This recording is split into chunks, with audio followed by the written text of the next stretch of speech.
Hey, everybody. Welcome to Pep Talks. And this is Eddie Pepitone and my buddy Steve Lally. Say hello, Steve. And, hey, everybody. We are lucky today, folks. We have a genuine, badass comedian. And a lot of you folks, you just work in jobs where, I don't know, you go in and you drool on a desk and... You have ulcers. You have ulcers that eat you out from the inside because you never pursued your dreams.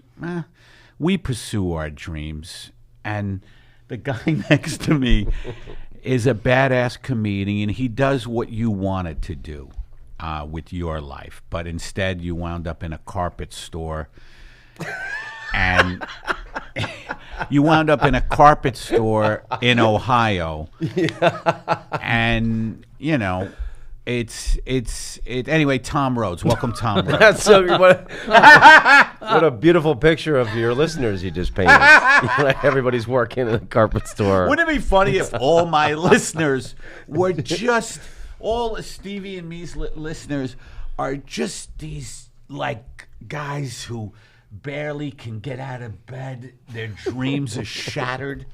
Drooling on their desks. Drooling on their desks. In the little cubicle. You know how you can see in offices who is the closest to suicide in an office cubicle? A cat calendar?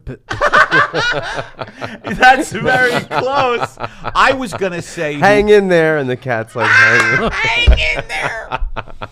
I was going to say it's who has the most pictures of either their vacation or their family. Like, if you see, someone sitting in a cubicle and they have just, this is Hawaii, like 30 pictures of, I had a dentist when I first came to L.A., and in his You don't have to brag. I also have a dentist. In his waiting room, he had all of his vacation pictures, and like... I thought that breeded resentment among the, why do I got to look at this asshole on a boat in Hawaii? Dentists are weird motherfuckers. The dentists are fucking weird. They're fucking weird, man. Can I tell you a story that I had a dentist? Feeding blood to plants, things. Oh, Little Shop of Horrors. See, I knew that. I got that. Good reference. How about Michael Palin in Brazil? Do you remember that? Was he a dentist? Was that, and then was it Marathon Man where he... yes! Dustin Hoffman got the drill in the front tooth? Yeah, Dr. Mengele. Max von Sydow. Yeah. No, that was Olivier. Oh, okay. It's easy to mistake Sydow for Olivier. All those old white fucking actors, stage actors. Oh, you don't have to. See, we're men of a certain age. You guys can slap down a Max von Sydow reference. Yeah. Wait, you prick, that was Olivier. Max von Sydow was Exorcist, right? It was Exorcist. Yes. He was also in a Woody Allen movie that I loved. I think it was Hannah and Her Sisters. Hannah, he played the artist. He played the artist, and he does it. Do you remember Hannah and Her Sisters? No. I saw it, but I don't remember. Oh, you don't remember? Yeah. I don't remember a lot. They all kind of blend in. That's not the one. I'm going to throw a couple of Barcelona. That's the one where someone wants to fuck someone's wife. I just remember that. Let me guess. There's an older guy, and he likes a younger girl. No, he's How married did you know? to the How younger. did you know? How did you know that about Woody? So, Tommy, you have been. Does anybody call you Tommy? I've never. Only very good friends. Is that right? All right, and I'll call you so, Thomas. No. We've known each other Yeah, for. we've known each other How long for have you years. guys known each 20 other? years at least. Is it that long? Yeah. Holy shit! Wow. Yeah. So, so you can call me Tommy. You can't. You have to call I'd him feel strange Mr. calling you Rhodes. Mr. Rhodes. Wasn't that a show you had? It was. Yeah. Okay, well that would be shit. appropriate then. That's appropriate. Oh shit! Now that is true, man. Did you have long hair back then? I did. I was skinny, had long hair, and yeah. You've been through. We talked about that a little. Size 28-inch waist. Did you ever have long hair, Eddie? No. Okay. I mean, I love long hair. I like the sideburns, bro. You don't need. Yeah, I do up the sideburns sometimes. But watch me. This. I just get a long distance stare. Oh yeah, I used to do up the sideburns. But I want to talk about Tom, who is a comic, and again, this goes to you folks out there whose dreams died on the vine. But Tom, dreams dying on a vine. Isn't that why we watch a lot. And by the way, I'm just kidding you, folks. All of our dreams die on the vine. Eddie, that should be There's a song. nothing wrong with carpet stores. There's nothing wrong with Cat calendars are perfectly fine. It's not a cry for help. I'd rather be in a carpet store than a cubicle. I'll just say That's that. true. I'd rather Yeah. be stuck in a fucking carpet store than a cubicle. Yeah. If you gotta choose, those were the two hells I you agree. had to choose between. Yeah. There's You can wear rollerblades around the warehouse, things like that. Right, You know, you can right. Make it Fucking fun. off when the boss is away. Yeah. You know, but the fucking cubicle with the fluorescent lighting, it draws all the vitamins out of your body. That's suicide. That's fucking kill yourself and others quickly. Can I tell you the last office job I had, to just show you how long ago it was in the World Trade Center. Stop. Wow. I was in the World Trade Center, and it was, I mean, I'm such a fuck up when it comes to anything corporate or organized, and I had to look up, the gig was, I was a temp, and I also do this, folks, so you can feel like, you know, I can relate to you. You know, because usually my life is one of endless creativity and a lot of sex. But I had to look up, I was given a huge hotel brochure. Hotels were listed, I forget the listing, and find out if they still exist. And it was so disorganized. What I wound up doing after day 3, and it was a 2-week job, is I pretended to do it. And I would just say, this one does, without checking anything. I would just sit at my desk. And it was before the internet, not to brag, that I lived life before the internet. I didn't need anything. How old were you then, Eddie? I was 3.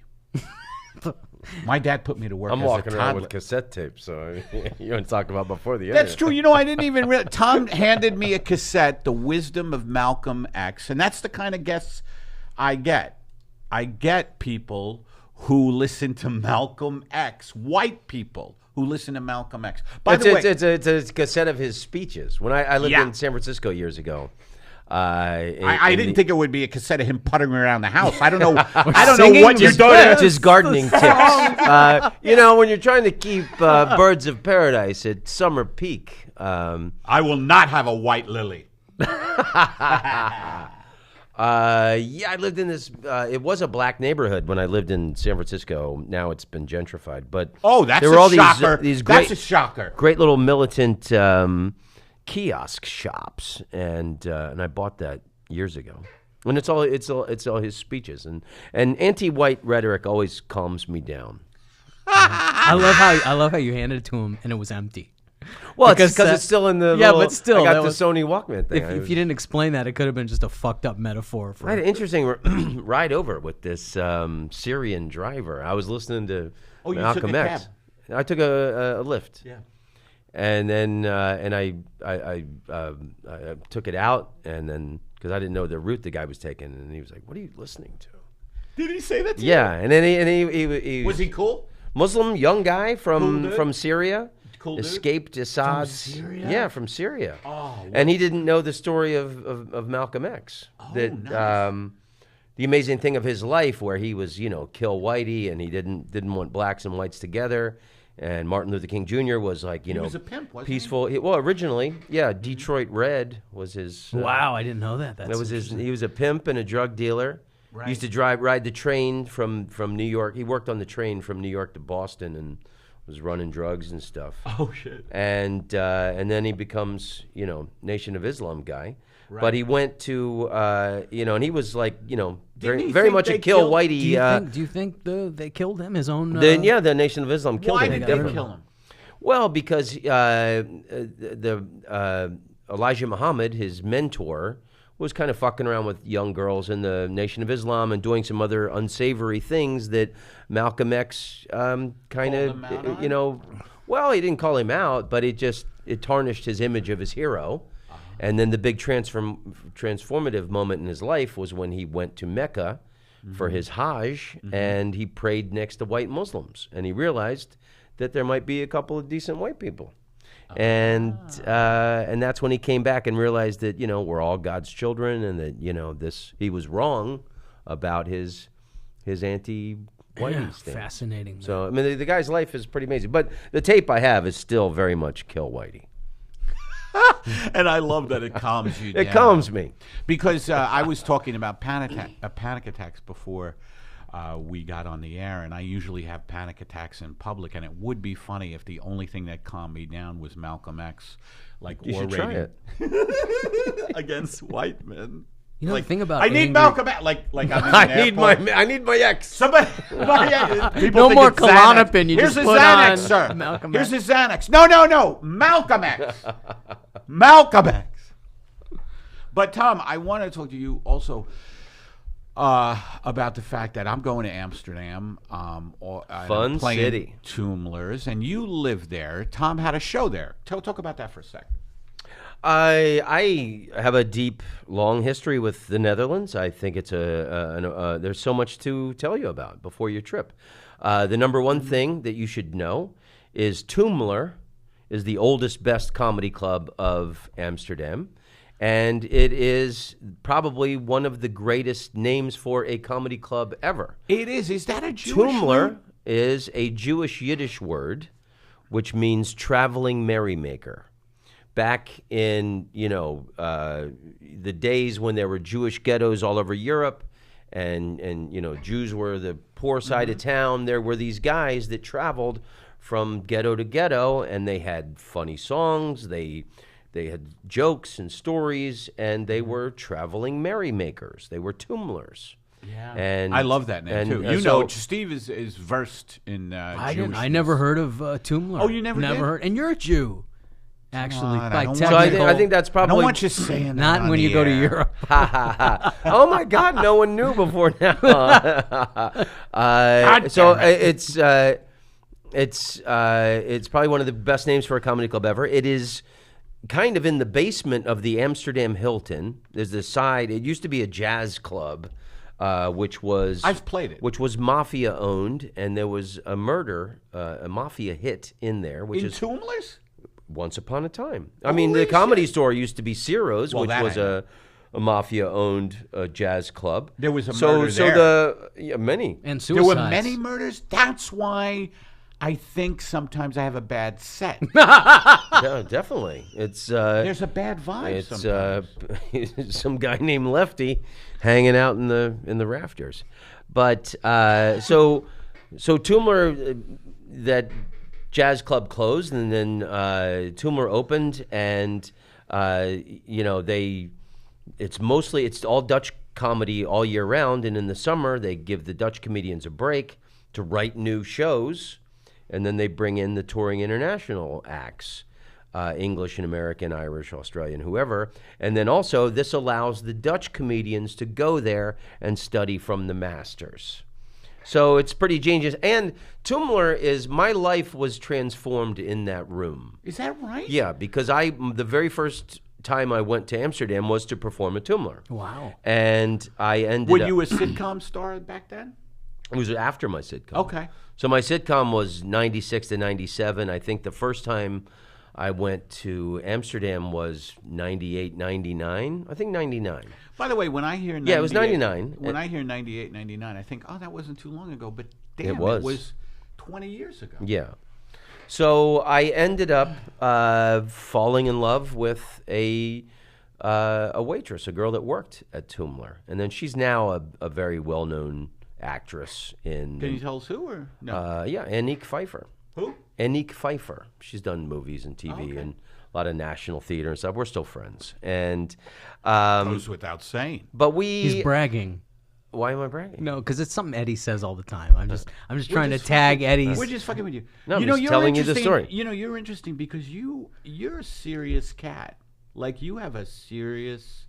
It's interesting. He's because listening to you're a Malcolm X crazy on the you know. fucking thing. He's obviously Maybe I You should what? listen something more lighthearted. On You? No, not at all, not at all. But sometimes when I talk to you, and you'll do that kind of thing. Why is it? You'll go.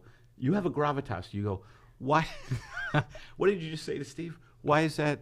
Why am I bragging? That's what Why I is said. that bragging? Yeah, but it was done with the a guy in Ciro's who's like, you got a problem? So there is nothing to say to that. Story. Telling you the Back story to of my story. life. So I ended up moving to Amsterdam. I thought, I lived in San Francisco.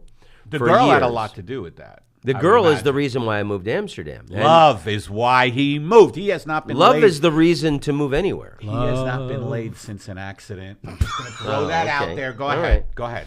So and it's funny, like when people, you bring up Amsterdam and people are like hookers and drugs. It's like fuck that. it's it's a wonderful progressive country, and the regular people there, are well worth falling in love with. So yeah. It sounds like it's a Dutch Catskills, the Toomler's place. It's like a no, because the Catskills was old hacky comedians. Oh, okay. This is progressive. But what you were saying was a place for young comics to come and learn from the masters, kind of a thing. And Yeah, but the Catskills was old mother-in-law jokes and things like that. This place is Cutting edge. cutting edge, and they're more on the alternative side of comedy than they are on hacky kind Right. of Catskill Vegas-y type acts. So anyway, so I lived in Amsterdam for years, and for me, San Francisco.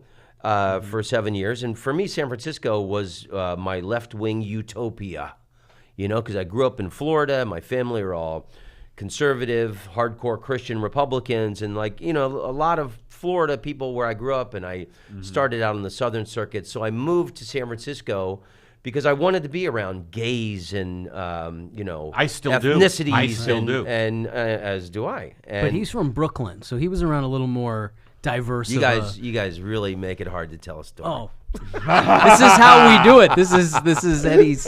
Yeah, This that's is the true. style. So when I went to Amsterdam, I thought that it was San Francisco times 1,000. That the way San Francisco talks about being progressive and things like that, it's still, it's just things are not put into action the way they should be. And now it's, San Francisco's changed dramatically. But the Dutch are progressive people. They're very much, they have a history of bringing war-torn immigrants to the Netherlands, which is great. I mean, you'll meet people from Iraq and Syria everywhere. And Amsterdam is like New York City if it was a small little village. You meet people from every corner of the world. Their political system is really interesting because it is a socialist democracy with a functioning monarchy. Wrap your brain around that. Is the royal monarchy a puppet? the kind of royal thing? family has political say in their system. And it's a socialist democracy. And here's the mind-blowing thing that I have tried to explain to my family endlessly. There are 3 Christian parties in the Netherlands. You have 16 different political parties. I think our 2-party system is completely wrong. Oh, yeah. And it's all corporate run and lobbyists, and it's our system is so fucked. It's all money. It's all money, and it doesn't represent. Well, look at our country. It's on the verge of a civil war. It is, and then now it's run by Putin and the Russians. But we got a soccer ball. Anyway, so let me finish the point that there's 3 Christian parties in the Netherlands. You have the Christian Right Party, which would be kind of like our Republicans, and then you have the Christian Left, which is the left-wing. Kind of liberal-minded Christians. Imagine there being more than one flavor Christian. And then here you go. You've got the Christian Green Left Party. And these are the environmentally minded Christians who are so left-wing, they think the Christian left is too far right for them. I love it. And the left here is non-existent. Yeah. well, actually, Well, I don't think it's up to the left now. Where is the Republican outcry over what's happening? Like Trump said that the European Union is our foe. A week ago, he said Canada is our foe, and now North Korea and Russia are our allies? I'll tell you why these motherfucking Where the- I'm going to tell you why. Lay it on me. Because they tolerate this administration because they make a fucking windfall. This tax cut that went through because of these right-wing scumbags, they fucking benefit greatly. And so they tolerate this guy. But yes, when he is now making enemies of quote unquote our allies. Yeah, for sure. And yeah, I mean, I'm sure they're like going, "What are you fucking doing?" The absolute unnecessary trade war. That's and right. And there's no outcry at the moment of people. Well, he saying, hijacked the party. The far right hijacked the Republican That's Party. right. So in order for the Democratic Party to exist and survive, they're going to have to move to the far left. And they're what's not. Gonna happen. They're assholes. No, because they're fucking Republicans who like gay people. That's right. That's what they That's are. They're right. fucking That's solar a great panels. way to put the Democrats. Good point. Yeah, That's what they are. Yeah. And Bernie Sanders gave him a chance. He gave him a chance, and they fucked him. So now we're stuck with, and we'll see what they do if they roll out more of these corporate fucking Democrats to go against Trump. They're gonna listen. The corporate media and the corporatocracy don't want us to know there's more than two, blue and red team. But really, there's a lot of different But kinds what's of great, people what in Tom America. was talking about, and I think what's great is that you have lived all over the world, correct? Mm-hmm. I think it's great to have that perspective. And even me, I mean, I don't even have a good, it's just great to hear that there are three Christian parties and that there's a left of a left party. there's a left of a left Christian party. And then there's all those other progressive parties there, as well as the right wing, and it's just there's like 16 different parties because there are many different flavors of political opinion, and somehow it's a socialist country. My wife is from Rotterdam, which is the most ethnically diverse I've never been to city Rotterdam. in Europe, and it's kind of where a lot of their dark-skinned immigrants are sent. And Rotterdam was obliterated in World War II, so it's a very modern city, where once upon a time it looked identical to Amsterdam. So my wife is not from a wealthy family, and she got to go to Leiden University, which is the Harvard of the Netherlands. And she didn't have a student loan. It was a very reasonable tuition that she paid, like doable. And here's the beautiful thing about the Netherlands. A week ago, because my wife reads the Dutch news, that's where her primary news source is, the Dutch news sites and everything. So I hear her cheer in the living room, and I'm in the next room. I go, "What's up, babe? What happened?" She said, "The Netherlands just lowered the price of education for every citizen." Recently? So last week. So not only was it affordable, I forget what she paid, like a year. If it was like, to go to the best university, it's where the royal family of the Netherlands goes, is Leiden. It's affordable to anybody. It's affordable to anybody. Mm-hmm. And, I mean, you have to have grades and things like that, but you can get into any university. Wait a minute. I think You have to have grades? What kind of bastards are they?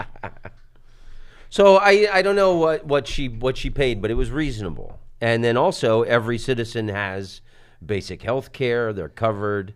And just these, I mean, it's all about the sanctity of human life and making the best possible citizens, which is the opposite of us, where we think, the dumber you are, the better you serve capitalism, and let's divide everybody, let's cut up the fucking voting districts so that, the poor people and the blacks, their votes don't count. Oh, absolutely. Now, I think I have a good question. We don't get the day off to vote, but we get President's Day off. That's what kills me about the United That's really States. funny. Did you say that? I've mentioned it on stage a few times, but the most important day, the day we vote for president, is a Tuesday when everyone has to work, and poor people can't get that day off to go vote, and yet we get President's Day off. So what's worse, they get off and the polls are still open, but they get there and they're standing in a 3-hour line, and then it closes. And that shit happens all the time. And poor people being purged from rolls. Oh, well, that's voter don't rolls, get blah, me blah, blah. fucking But started on that. Here's a question. After hearing all this, why the fuck are you living here? Are you a citizen of Netherlands? No. Ah, but I married a Dutch woman. I mean, So you could live there. Well, I didn't. So I could, yeah. And I would like to end up. I love Europe, but I wanted to make my mark in my own country. I understand And I love that. California. Yeah. And my wife loves Oh, California. she does. And so she's really the reason that we moved here, which actually turned out to be great timing because it is the golden age renaissance of comedy in Los Angeles right now. You know, there's just Kind of taking place at the Comedy Store, or all over. But I think primarily at the Comedy Store. I mean, every night is like. I mean, Chris Rock did a set last Yeah, I night. know. Chappelle when he's in town. Bill Burr when he's in town every night. Stanhope. Yeah, I you missed know. Stanhope. Stanhope was last fucking week, and I At the missed store? him. Yeah. Yeah. Oh man. I wasn't around. But it's Wait like a every minute, night. we Joe were- Rogan, we Joey were there. Diaz, Eddie Pepitone. Yeah, that's true. Patton Pepitone's Oswalt there. has been doing Yeah. sets there recently. Yeah, It's is just amazing. the best of the best I of take it American for granted. comedy. I take it for granted. So it's really great for me because I moved here 3 years ago. I had everything in storage for 10 years. Oh yeah, he was telling me. So it was really interesting to get everything out of storage and see what I've been holding on to for all these years. That's where I found like Malcolm X cassette tapes and shit, from my past underground. But it's inspiring because you go to the Comedy Store and it's like it's not just pleasing the audience. You want to impress the comedians that are there.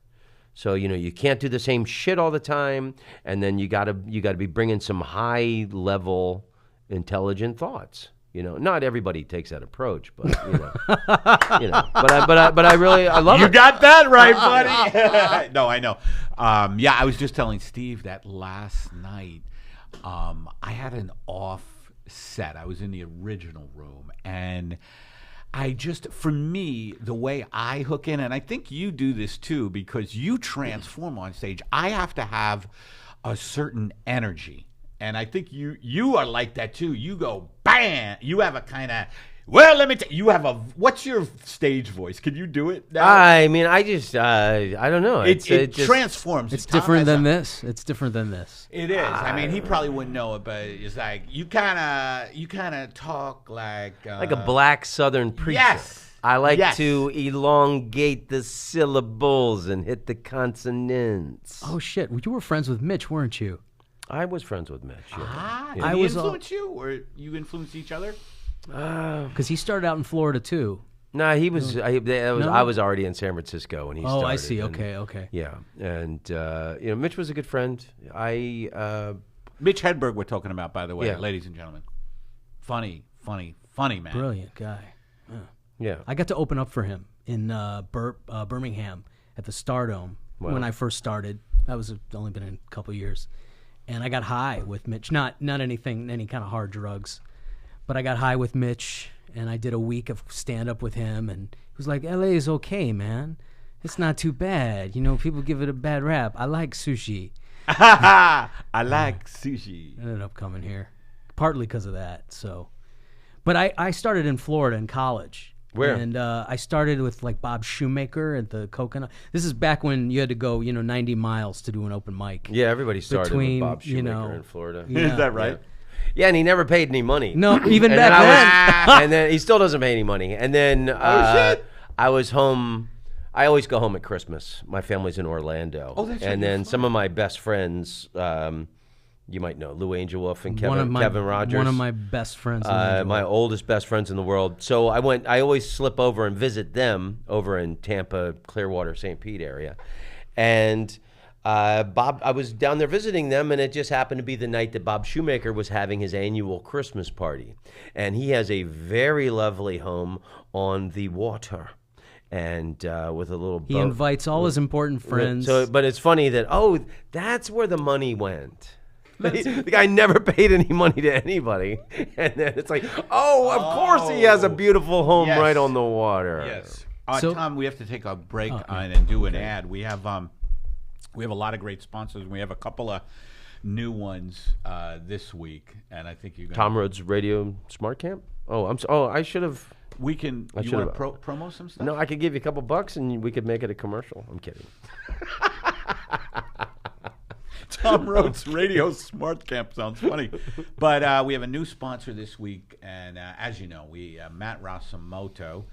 The great writes Matt these, but they are real commercials. And this one is called Scream Cream Ice Cream Sandwiches. It's been a hot week in Los Angeles, and it really has been, hasn't it, Tom? Man, wow. Steve, hot? Hotter than a duck's ass. I don't know what that means. And you know what I crave the most at this during these ice cream. Yeah, and that's our sponsor. It's funny you say that. I mean, it's not that funny. I'm speaking sincerely. It's ironic. I killed a pint of chocolate chip last night. Yeah, I got to watch it, though, because my doctor says I really have to watch the sugars. But you know when... He didn't mean in summer, though, did he? I don't think he meant summer. Thank you, Tom, for that. By the way, I'm such a justifier or rationalizer that I will think that thought that Tom Rhodes said... Tom Rhodes said it was okay.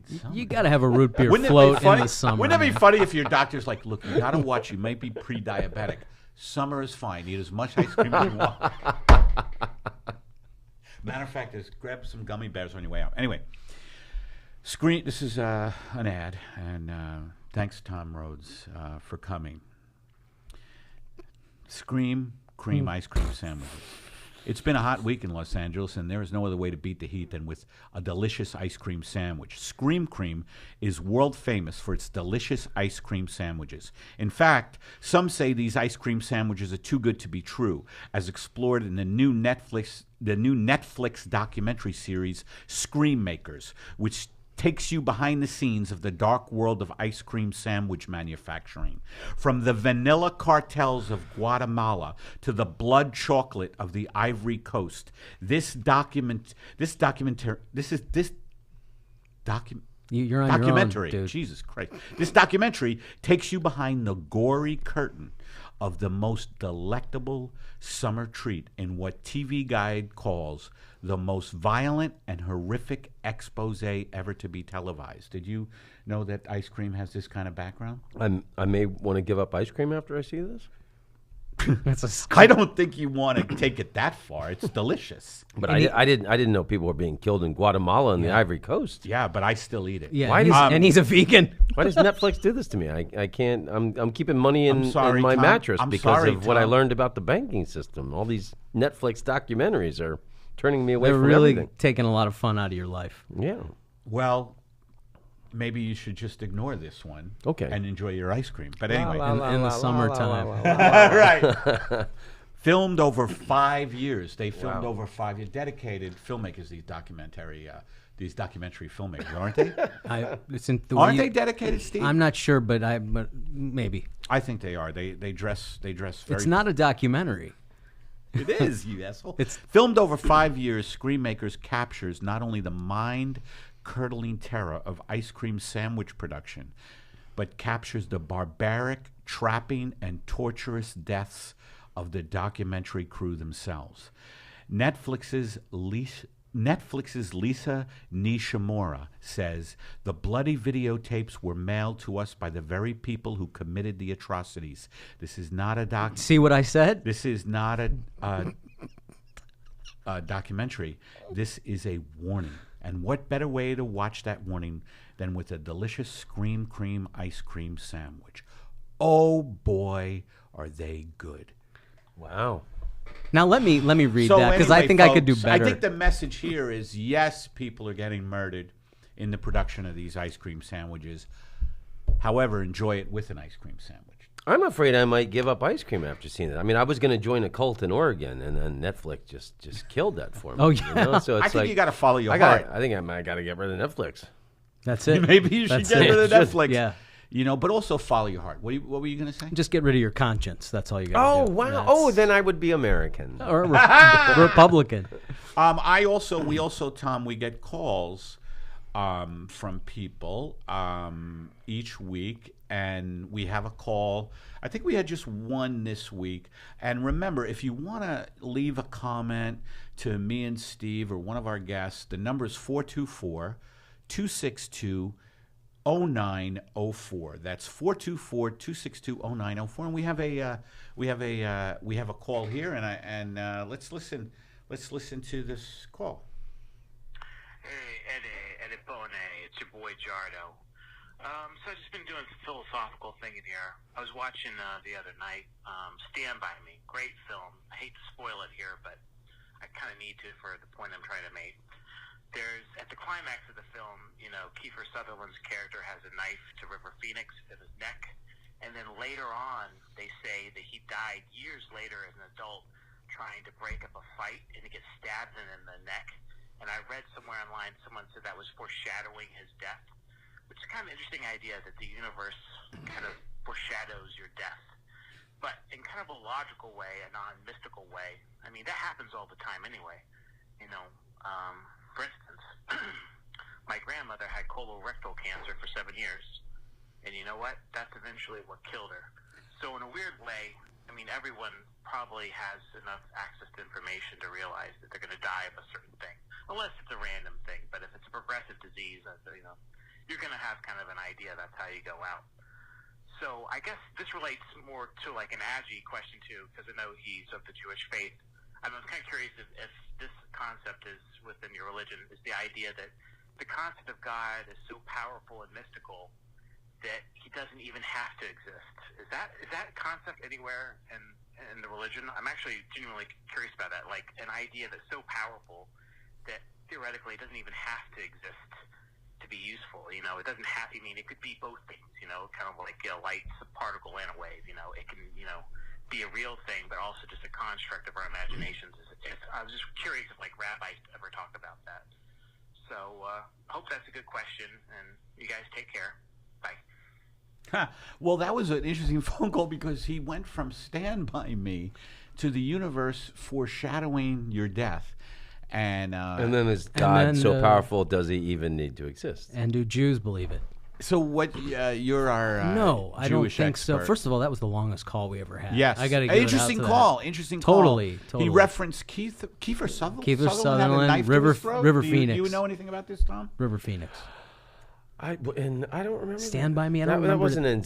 Was River Phoenix in Stand By Me? Oh, yeah, he was yeah, the yeah, kid. yeah. So I remember vaguely he has the knife to his throat. Yeah, he's not lying about that. Yeah. Or My favorite scene is when they go to the junkyard and you realize the one kid's dad was crazy and the guy goes, loony, loony, loony, loony. I don't remember that. The kid gets all pissed off and he's trying to climb the fence and they pull I got to him off. rewatch that. Does that hold up? Yeah. Stand By Me? It's good. Yeah. Great film? But I haven't seen Stephen it. King wrote that. It's I know amazing. Stephen King wrote that. Yeah. Really? I haven't seen that in years. So I don't know. But go ahead. So talked about God, what he said at the end. Gardo, thanks Gardo for the call. He called me Eddie Pony, which is hilarious. I must have mentioned that on a podcast. That was the nickname my grandmother gave me. Eddie Pony. I'm a Sicilian. Eddie Pony. She used to call me Eddie Pony because I used to be on a rocking horse, a pony rocking horse. Yeah. And this isn't to brag. See, This that's isn't what to I'm brag. talking about. I know that you folks, your lives, I think they're barren, but I was on a In your Dying carpet on store. the vine. Dying on the vine. In your carpet store and your cubicle, drooling on your desk. Now you can't eat ice cream. But I used to be on a rocking horse all the time, a little pony, and she used to call me Eddie Pony. That's adorable. Isn't it? You need a.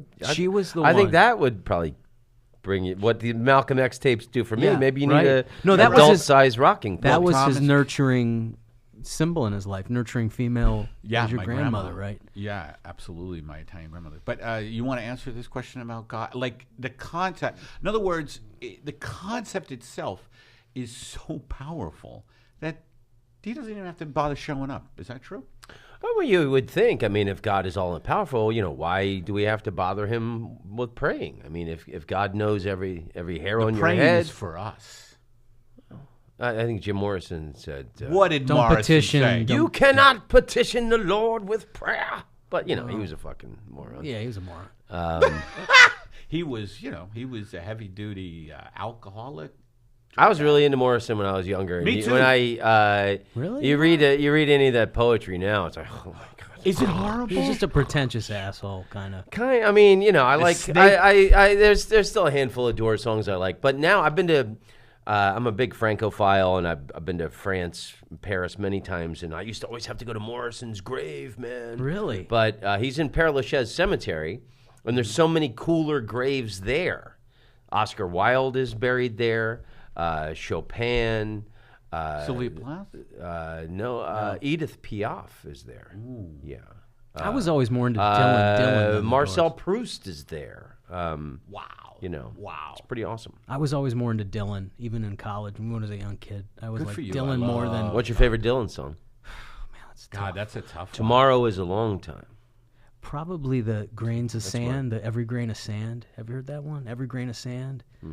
It's the one who, during his religious, he was doing that religious. The 3 religious records. Yeah, are great. which are amazing, which are great. Lenny Bruce is dead. Yeah, you gotta serve somebody. It's a great song. It could be a banker, a lawyer, or a cop. It could be a carpet store, linoleum, linoleum or not.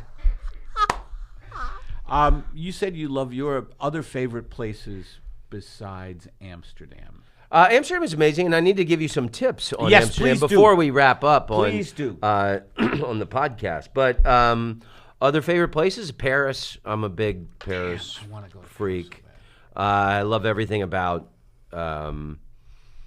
Paris and French culture. And I just put out an episode. The podcast episode I put out today is on. It's called Theater of the Absurd, but it's actually about the avant-garde movement of 1885 to World War I, which the painter Henry Rousseau, which I never liked him, but reading this book, The Banquet Years, made me like.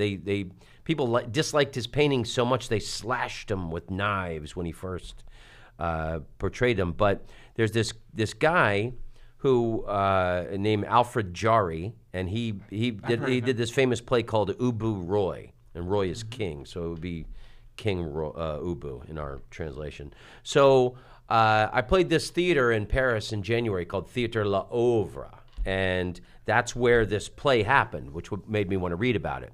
So they had no sets because the dialogue is the decor. And the opening line of the play is mad shit. And there was a near 15-minute riot. They had to turn on the house lights. And Profanity was people taboo? didn't say shit in public back then. And he was a really interesting guy. He stayed drunk on absinthe. Later in his life, it was ether when he was poor.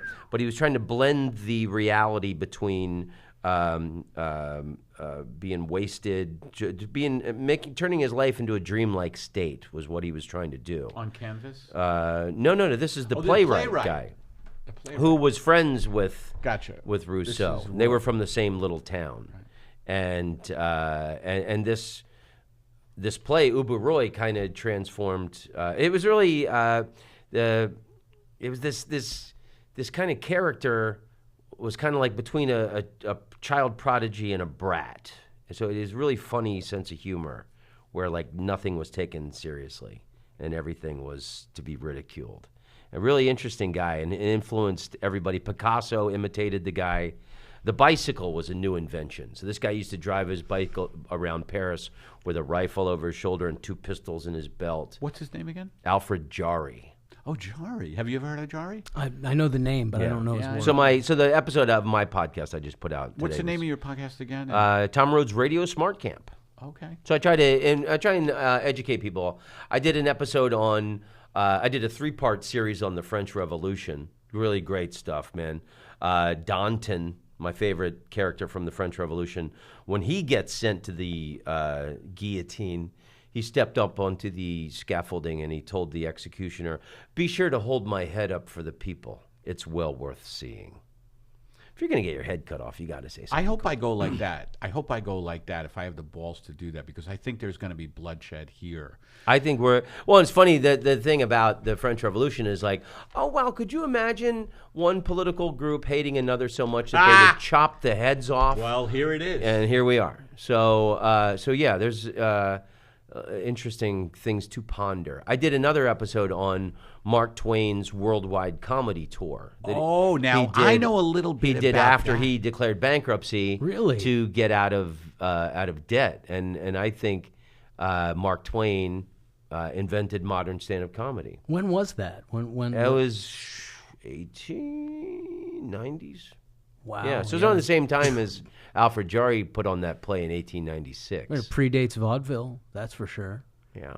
Wow. Well, Twain, as Tom said, went bankrupt. He had a kind of tragic life. He lost a couple of siblings. His brother died on a Mississippi River boat. He was supposed to be on the boat, and he got off, and then there was a fire, and his brother died. That was the first tragedy.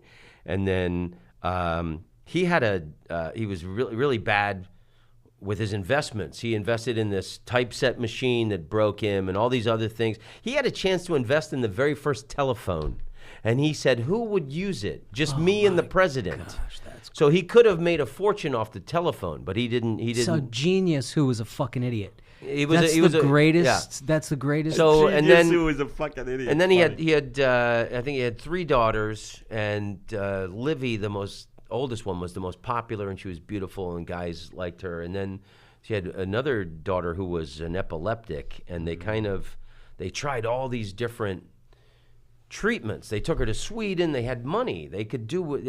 They did all these things, and nothing. And it was all like terrible treatments, like putting people under ice cold water, and just it was hellish. And they're paying, and it couldn't cure her. And then she ended up dying while he was on this worldwide comedy tour. So the guy's life was full of tragedy. Full of tragedy, and it is amazing that he's one of the. Is he considered America's? He's considered a humorist, that's for sure. Well, the best comedy award is the Mark Twain Award. Oh, I forgot about that. Yeah. And like Tom said, he's kind of the first stand-up comic. He invented stand-up comedy Out of necessity. He had to go around the country. He actually hated performing. But the thing about him was he would hone it like a stand-up comedian. So he would run the material, and then he would drop lines that didn't work. He was constantly like trying to punch it up and make it better. And this book that I read about his worldwide comedy tour that I did the podcast about, his wife actually told him, do the story from Tom Sawyer about when he's with the runaway slave on the boat, and they stop, and the Jim is hiding in the bushes, and all these guys are looking for runaway Jim, and he says that he doesn't see him or all this stuff, and he lies, but because it's this conflicted moment for Tom Sawyer where he's like, he doesn't have anything against the woman who owns this slave, and why was he doing this? But he felt that it was the right thing to do. So that was the story that made everyone's heart melt, from Australia to India to England and Paris and everywhere they went. Mm-hmm. And it was his wife who told him, make sure you tell that fucking story in the middle. Jesus. Cut out that. Yeah. You got to listen to a wife, man. Yeah, my wife helps me when I stand up too. Walt Disney originally wanted to call Mickey Mouse Mortimer Mouse. and his wife said, no, that's fucking stupid. So the wives are so integrally involved in. Well, they also know you so well, and they have enough distance from the material. Like I can't see things clearly because of you're so involved in your shit that you're like, but they know it, they know you, they know the material, and this is a good time for an ad. That would be great. I think Mark Twain invented stand-up comedy as we know it. I think Oscar Wilde is also in there, but he didn't give live performances. He was hilarious with the lines with and company, the thoughts, and with company, right? Yeah, but he didn't actually do it on a stage. So that's why I think Mark Twain is. Well, you know what, Mark Twain, and who else did you mention? Mark Twain, Oscar Wilde, and now I'd like to talk about another guy who's incredible. The Lost Book of L. Ron Hubbard. That's right. Scientology has had a lot of criticism throughout the years, and I'm not going to say it isn't deserved, Florida, right? But The Lost Book of L. Ron Hubbard is a masterpiece. The New York Times calls it the most important book of our age. Get your copy of L. Ron Hubbard's definitive guide to proper dishwasher loading and maintenance today. The definitive guide covers everything from top rack stacking to tandem bowl lineup. Did you know that the fork up versus fork down argument is the number 3 cause of divorce in America? Probably didn't. Scientology chairman David Miscavige says, I finally understand all that bullshit about going clear. It was about spots. It was always about spots. Well, Macbeth was about spots, wasn't it? Out damn spot I don't know, but or spot, come here. That's what I say. Didn't he to say my- out vile jelly? Wasn't that what he said? No, that's a porn. the Wall Street Journal says the bit on pre-washing my new mind and sweet holy fuck. Did you read the chapter on lemon juice? Pat Robertson, Christian Evangelical, says, you would think if Jesus were really the Son of God, he would have covered pods and powders. I feel as if my whole life was a sham. Order L. Ron Hubbard's Definitive Guide to Proper Dishwasher Loading and Maintenance, the most pivotal book in all of human history. I can't believe you guys have Scientology commercials, man. That's our first one. Well, That's our we're not gonna- We're getting we're not endorsed. gonna- I've only had a couple commercials on my podcast. Maybe I need to. I don't know. Yeah, you I need need to get rid of the intelligence. content. By the way, I like what you're doing. That sounds awesome. I mean, Yeah, I because, love that you're doing. Because when I history. was traveling around the world, I didn't live anywhere for 10 years. Put everything in storage. Traveled the world for 10 years, and my podcast then was I was interviewing people, mostly comedians around the world. As I traveled and did a lot of great people. But I mean, I did like Steve Wozniak. I did Kim.com when I was in New Zealand. I did a lot of great worldwide comedians. And then when I moved to L.A., I thought, every comedian in L.A.'s talking to other comedians. So let me just talk about things that I'm really interested in. That's cool. So like when I'm constantly reading books and I'm all about the knowledge.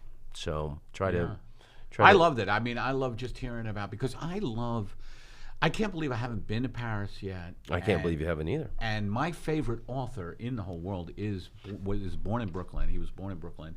His name is Henry Miller. Henry Miller, come on now. I love Henry Miller. Yeah, me too. And most people think of Miller, sex. All they think about is, he wrote a lot about sex because his Tropic of Cancer got banned. Yeah. Well, I like my favorite Henry Miller, and I am a Henry Miller freak. I'm You so are? glad I didn't know I'm that, so buddy. glad you bring Well, this we're up. simpatico, baby. Yeah, my favorite Henry Miller. And I tell people don't start with Tropic of Cancer and Tropic of Capricorn. The Rosy Crucifixion trilogy. Oh, I love the Rosy Nexus, Sexus, and Plexus. And of those, Sexus is my favorite.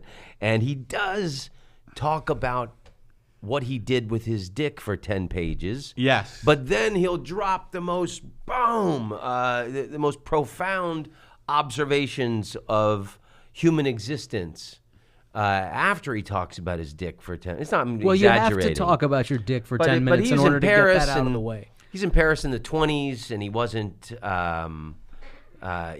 wasn't making any money, and he had he had friends every night of the week that would feed him dinner. So he would go. So he had a schedule every night, like Tuesday, I'm going to. He had a hustle. He didn't have money, and I love him because he is. First of all, he's from Brooklyn. I'm from Brooklyn, and he fucking scrapped his way to being an unbelievable author. And like Tom said, he would, he got known for kind of like sexual, like he was very explicit with his, sexual dalliances.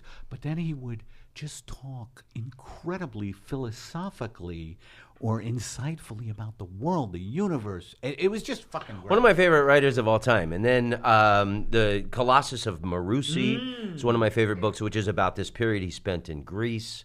Have you been to Greece? I've been to Greece many times, yeah. I've been to the island of Rhodes because it's got my fucking name in it. I swam naked at the entrance of Rhodes Harbor where the Colossus of Rhodes once stood. It was when I lived in Amsterdam. When I lived in Amsterdam for those 5 years, I would try and take as many trips around Europe as I could. Like Spain is a 2-hour flight. To take the train to Paris is only 3 hours. So Greece is a 3-hour flight from Amsterdam, and I've been to Santorini, Mykonos, been to Athens. I hear Mykonos is amazing. It's nice. I like Santorini better. This little town on top of the hill is called Ia, and you've seen it a million times in postcards where it's this on top of a mountain, and it's all these like white domes and blue domed Oh, yeah. things, and you can see the sea in the distance. That's Ia. It's this famous postcard shot.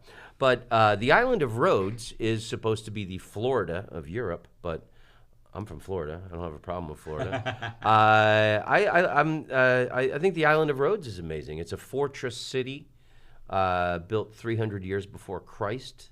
The oldest synagogue in Europe is within the fortress. It's an amazing place. He talked about great. You don't know Miller, right? You don't know Henry Miller. No, you don't know I his read novels. I read the Tropic of Cancer, Oh, okay. and I know he was married to Anais Nin. Right? No, they Wasn't weren't he? Or married. They were just fucking. They were fucking. They were fucking, and she was a total literary. She was married to another guy. Right. Wow. Yeah. And she was crazy. I mean, she was a wild sex. She wasn't crazy. She was a super intelligent She was woman wild. who was, that's the luxury of people living in Paris in the 20s. That she could be free sexually and not be ostracized for it like women who were in the United States at that period. And then like the way Henry Miller, I wouldn't say he was a mentor. I would say he was more of an equal. And that was the attraction between them, was because, he was fucking his brains out, which was cool because he was a bald guy. I love that. The fact that he was a bald guy from Brooklyn. Yeah. Bald guys from Brooklyn. And he I'm felt sexually free. that she was his intellectual equal. And she was super smart. I feel bad for her husband, but she wasn't. There wasn't anything wrong with what she was doing. She wrote freely like Henry Dillard, great. like It's other great. men did. What was Great her stuff. famous book I read? The House of... Little Birds. Was it Little Birds? Poetry. You know the book I'm talking about? No. Okay. Anais Nin, House of... Maybe Little Birds. I don't know. Not the poetry.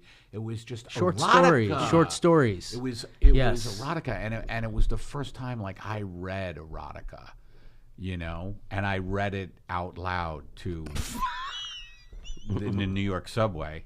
Ladies and gentlemen, I'd like to now have you. Did you put a hat? Did you put a hat out for money? Yeah, of course. And I did. filled that I was motherfucker, hustling, didn't you? I'm so too. glad you like Henry Miller. That makes me so Dude, happy. That's my I didn't know all-time, you one of were- my all-time favorites.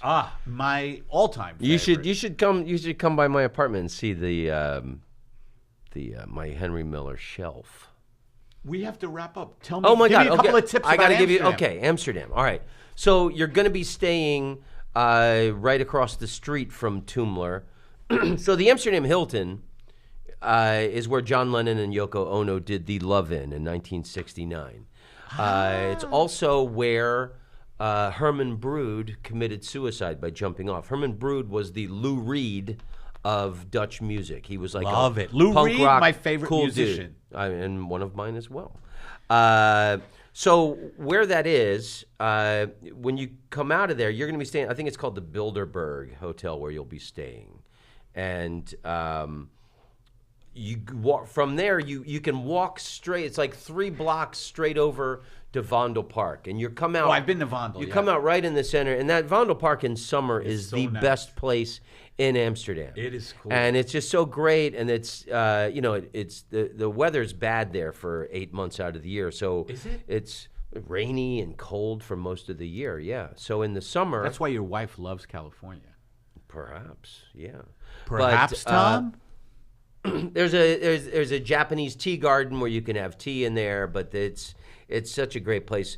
I would recommend renting a bicycle and riding around Vondel Park. But then very close to there is Museum Plein. In Holland, a plein is a square. So it's Museum Square. There's the Van Gogh Museum, and then there's the Rijksmuseum where they have all the Golden Age Dutch masters paintings like Rembrandt's Night Watch. Yeah. But so you can ride your bike from where you're at, staying there around Vondel Park, or over to Museum Plein, and then through the bottom of the Rijksmuseum is a tunnel for bicycles. And you can ride your bike straight through this tunnel of the Rijksmuseum, and then you come out straight onto Spiegelstraat if you keep going straight. And that is probably my favorite street in Amsterdam. Spiegelstraat. Spiegelstraat. And it's By the all way, if you're listening from a carpet store, Spiegelstraat It's, is equivalent to a really nice warehouse. It's art galleries, and it's just there's Soup and Zo, this place that has incredible soups, and it's one of my biggest thrills to ride a bike through that tunnel, and then you come out on Spiegelstraat, and there's canals along the way, and it's absolutely wonderful. See who is on at the Paradiso. The Paradiso is a 14th century church, which is now a concert venue and nightclub. And nights when there's not concerts, it's a pretty great dance club. And it's in a 14th century church. That must be the left-wing Christians. Everybody has played there. The Green Christians. I saw Jane's Addiction there, India Arie, Tool, the Rolling Stones have played there. It's like it's this, and it's a short walk from where you're at. Awesome. So that's great. Do not take the tourist boat tour of Amsterdam. Find a Dutch friend who will take you on their own little personal boat, and then you go to Albert Heijn, which is the grocery store, and get some cheeses and some strawberries and some sparkling water or whatever you like. And hopefully someone will like you enough to take you out onto the canals. There was one year when I was playing it. See, in the Amsterdam Hilton is right on this fabulous canal. And that's Amsterdam South, which is like kind of the wealthy area of Amsterdam. But the Dutch woman that I fell in love with when I moved there, before I moved there, when I met her, one of the reasons I fell in love with her, she took me out on a boat for the afternoon with cheeses and strawberries and whatever, and we spent the day on the canals, and we were running late, and she took me straight to the backside of the Amsterdam Hilton so I could make it to my show in time, which was really cool to step off of a boat and then go right to the thing. Another thing you should check out, and it's another reason that made me fall in love with the Netherlands, is this thing, and if your timing is right, it'll be on. And it's called the Parade, spelled like parade. I think the website would be parade.nl. And it's the most incredible thing. It's all these little tents, and the shows are all, there's these little performances going on in all these tents. They take over this park.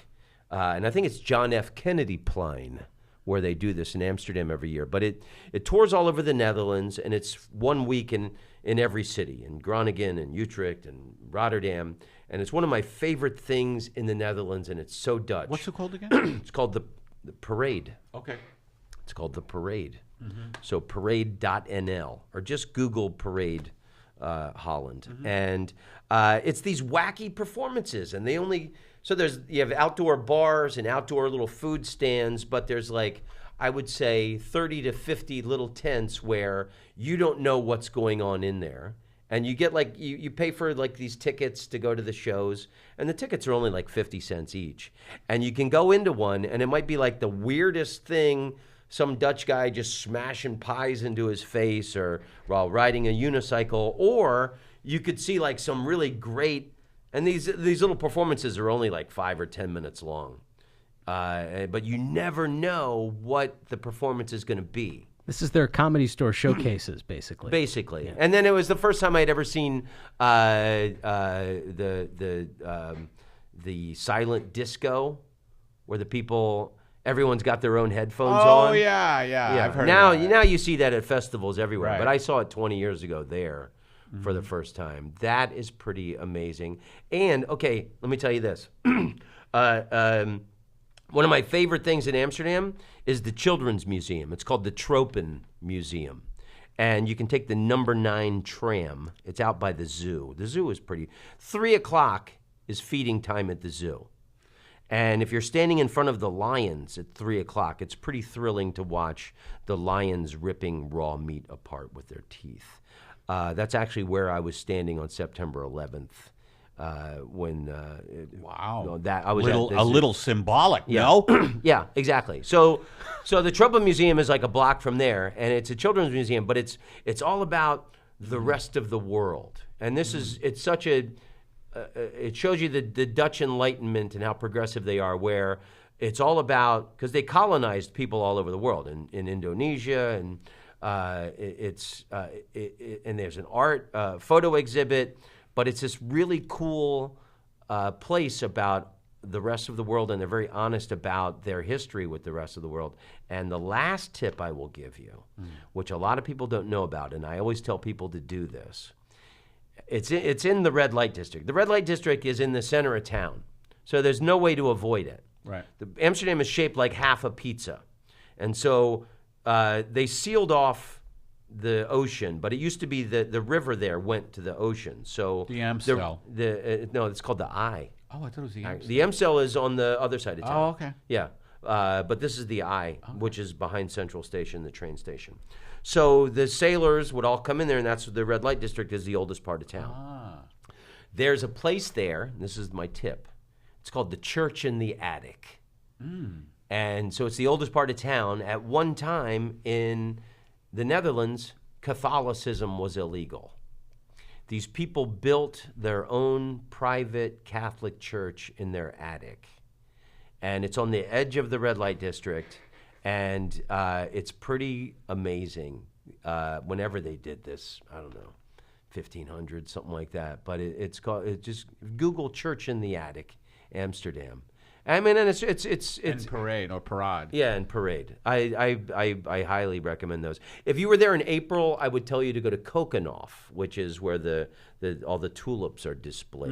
If you ever go, and that's a must. And you take the train to Leiden, and then as you're taking the train, you just pass these fields where it's like of tulips, where like it's yellow tulip field, red tulip field, purple. So taking the train past all Sounds these like fields a of tulips. organic mescaline trip. And then there's all these arrangements of tulips at Kokenhof. It's pretty amazing. So amazing. Well, that's a great, what you just did is, for anybody listening, a great fucking Amsterdam I think this travelogue. episode should be actually inside tips yeah, to Amsterdam, yeah, it's because awesome. anybody who's going to visit there now. Okay, and can I tell you one last Yeah. one last thing? It's not a tip, but I find I love Dutch people. They're very progressive. You'll find yourself having intelligent conversations with everyone, and everyone is enlightened. You very rarely will you meet just a absolute pinhead in the Netherlands. But have bitterballen. It's this bar treat. They have it at Toomler, every bar in the Netherlands. And it's hard to describe, but it's fried gravy balls. And you dip it in this like Dijon hot mustard, and it's orgasmic. They're so friggin' good. He's a vegan though, so he might have Are you really? some issues. but- Yeah. You could make an exception. Well, they don't torture the animals the same in Europe as they do here. Oh, well, anyway. So, but here's the last thing I wanted to tell you. I know so many things about, and my late night talk show that I had in Amsterdam, I was a foreigner experiencing Dutch culture. So everything was taught to me, everything was explained to me, and there's this Dutch word called gezellig, and that describes all of Dutch culture. It's what they're looking for, and it's the way everything. Gezellig, they say, is there's no English equivalent for gezellig, but I think it's bullshit. Gezellig is somewhere cozy that you're in no hurry to leave. Love that. And that is Dutch society is, it's gezellig. But here's the funny thing I wanted to tell you. Dutch people do this, and then whenever I'm there, I always I'll throw this out on stage whenever I can. But whenever a Dutch person is disappointed with something, they say, "Helaas, pindakaas." Which means It's a Dutch expression, and they all say it when something bad happens or they're disappointed. And the literal translation is, "It's a pity, peanut butter." It's a pity. Peanut butter. peanut butter. What? The fuck? Helaas, pindakaas. Hela? You know what? You've convinced me. I'm moving back to the Netherlands. I know, Yeah. man. Why don't did I know. ever fucking leave there? I'm telling you, I'm listening to this going, what the fuck am I doing? I loved it. I had a bike when I lived there. I had a number of bikes, but just it's such a great, wonderful place. Well, thank you, Tom Rhodes. And I want to say a couple of things, and we want to promote Tom's podcast, which is called what again, Tom? Tom Rhodes Radio Smart Camp. It's And- everywhere. And obviously, that's a good listen. So if you like Pep Talks, be sure to rate and review us on iTunes. Or if you're watching us on Facebook and like what you see, tell a friend. If you listen to us on SoundCloud, I guess you can click the little heart icon. What is it, 5 seconds out of your day? It's just literally pressing a button. This commercial is about halfway in, so obviously you like this garbage or you wouldn't be hearing my voice right now. Okay, the iTunes thing is a bit more intensive. You have to decide how many stars to rate us. Quick hint. The number is all of them, and I know you feel like you're on the spot for something to say, so just smash the keyboard until you fill the page with letters. Who cares? Facebook user, those quote-unquote friends who are following you are all bots. So asking them to watch a video isn't going to ruin the world. You might have to ask in Russian, but they'll eventually check it out. The more you rate our show, the more sponsors we get. It's not like Ruchis and face bags comes from the ayahuasca-fueled fever dreams of an unemployed degenerate. All right, everybody. Steve, so I'll be at Tumler's August. Who are you doing Tumler with? I'm not sure. The guy Stefan Pop, who runs it, is great. Yeah, I wonderful know. guy. I know. Stefan is the guy who booked me, and I love Stefan. And I will be there I think 8, 9, 10, August 11 in Amsterdam, Tumler's. Then I'm going to be doing the Altercation Comedy Festival in Austin in September 27th. You got any gigs you want to... Oh, yeah. I'm going to be in West Nyack, New York, coming up. I think it's Levity Live, I think it's called. I'm not sure. Yeah. I'm going to be in Addison, Texas, Dallas at the Improv. I'm going to be doing this is all in a few months from now. Go to your website. Atlanta Punchline, TomRhodes.net. Next month, I'm going to do Shanghai, Beijing, and Mongolia. I'm going back to Mongolia. I love Theo Vaughn, who I was just talking to, just came back from Shanghai. He loved it. Yeah, Shanghai is probably my favorite city in Asia. And then I did Mongolia last September, and it was already in the 30s. I loved it so much. I read Genghis Khan's biography before I went there. Is it Genghis? I thought it was Genghis. They pronounce it Genghis. They pronounce it Genghis. So, and I want to experience it in the summer. So yeah, actually, the week after you're in Tumler, I'll be in Mongolia. Oh, cool. I was in the Mongolian Chuckle Hut, and I'm kidding, Mongolian ha-has. What the fuck are the crowds like in Mongolia? Dude? They're all Mongolian. A lot of times you play, when I play in Asia, it's like half the audience will be, if you're in China, it'll be half Chinese and then half expats. In Japan, it's half Japanese, half... I'm going back to Tokyo. But people speak enough English, obviously. They all speak English. I mean, not all of them, but right. I mean, the comedy club sat 100 people. It was the same size as Tumler, and they were English-speaking Mongolians, people who have been educated in other countries or whatever. And you just do your material. Yeah, well, I said I had a great opening. I said apparently everyone in the world is somehow related to Genghis Khan, so I'm just here to visit family. Hello, cousins. And I said I read Genghis Khan's biography before I came here. And under the rule of Genghis Khan, no individual was ever held responsible for a mistake or an error. It was the community's fault as a whole. So if this show doesn't go good tonight, it's all of our fault. All right, I'll tell you one more. This is what I opened with, Mongolia. So reading Genghis Khan's biography, I learned that as a comedian playing in Mongolia, you never give up on a joke, never give up on a story. And if that doesn't work, you can always put aristocrats and noblemen into catapults and shoot them against the palace walls, because that never fails to make the Mongolians laugh. Oh, man. Well, Tom, thank you. I mean, you've covered the world for us, from Mongolia to Amsterdam. Paris. Yeah. It's been awesome. Steve. Eddie's going to be in Amsterdam. Tom's going to be in Mongolia. Where are you going to be? I'll be in El Monte. El Monte, August 7th at the Silver Dollar Saloon. Come on out and check me out. Yeah, baby. Eddie, I have so much respect for you. I love you dearly, and I love you too, I'm man. thrilled to be on the program. The what? I'm thrilled to be on your program. Thank you, buddy. Thank you. That was great. Yeah. And I'm really looking forward and to it. I like you too. Thank you, Tom. You can call me Tom. That was an honor. I don't feel right calling any grown man Tommy. Thanks, everybody. See you next time.